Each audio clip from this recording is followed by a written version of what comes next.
When I was young, I didn't really know what I was going to do when I got older. People kept asking me, but then eventually I thought that the idea of inventing things would be really cool. And the reason I thought that was because I read a quote from Arthur C. Clarke, which said that a sufficiently advanced technology is indistinguishable from magic, and that's really true. If you go back, say 300 years, the things that we take for granted today you'd be burned at the stake for. Being able to fly, being able to see over long distances, being able to communicate, and having access to all the world's information instantly from almost anywhere on the earth. This is stuff that really would be magic, or would be considered magic in times past. In fact, I think it actually goes beyond that, because there are many things that we take for granted today that weren't even imagined in times past. They weren't even in the realm of magic. So it actually goes beyond that. So I thought, well, if I can do some of those things, basically if I can advance technology, then that's like magic, and that would be really cool. And I also had sort of a slight existential crisis, because I was trying to figure out what does it all mean? Like, what's the purpose of things? And I came to the conclusion that if we can advance the knowledge of the world, if we can do things that expand the scope and scale of consciousness, then we're better able to ask the right questions and become more enlightened, and that's really the only way forward. I think about what technology solution is necessary in order to achieve the particular goal, and then try to make as much progress in that direction as possible. I think being a multi-planet species and being out there among the stars is important for the long-term survival of humanity. But then the part that I find personally most motivating is that it creates a sense of adventure, and it makes people excited about the future.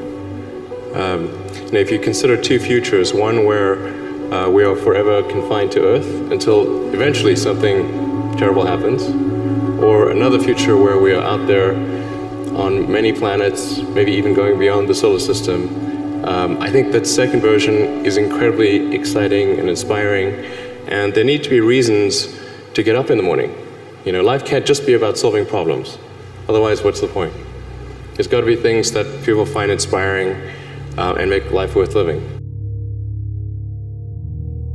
When my brother and I were starting our first company, instead of getting an apartment, we just rented a small office, and we slept on the couch. And we showered at the YMCA, and we're so hot up we had one computer, so the website was up during the day, and I was coding at night, 7 days a week, all the time. And I sort of briefly had a girlfriend in that period, and in order to be with me, she had to sleep in the office. So work hard, like every waking hour. That's the thing I would say particularly if you're starting a company. A natural human tendency is wishful thinking. So a challenge for entrepreneurs is to say, well, what's the difference between really believing in your ideals and sticking to them versus pursuing some unrealistic dream that doesn't actually have merit? And that is a really difficult thing to tell you. Can you tell the difference between those two things? Right. So you need to be sort of very rigorous in your self-analysis. I think certainly extremely tenacious, and then just work like hell. I mean, you just have to put in 80 to 100 hour weeks every week. All those things improve the odds of success.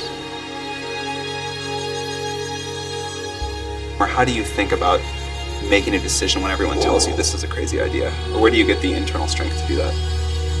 Well, first of all, I'd say I actually think I feel fear quite strongly. So it's not as though I just have the absence of fear. I feel it quite strongly. But there are just times when something is important enough, you believe in it enough, that you do it in spite of fear. People shouldn't think, well, I feel fear about this, and therefore I shouldn't do it. It's normal to feel fear. So you just feel it and let the importance of it drive you to do it anyway? If you just accept the probabilities, then That diminishes fear. Drive overrides fear. It's about believing in the future and thinking that the future will be better than the past. And I can't think of anything more exciting than going out there and being among the stars.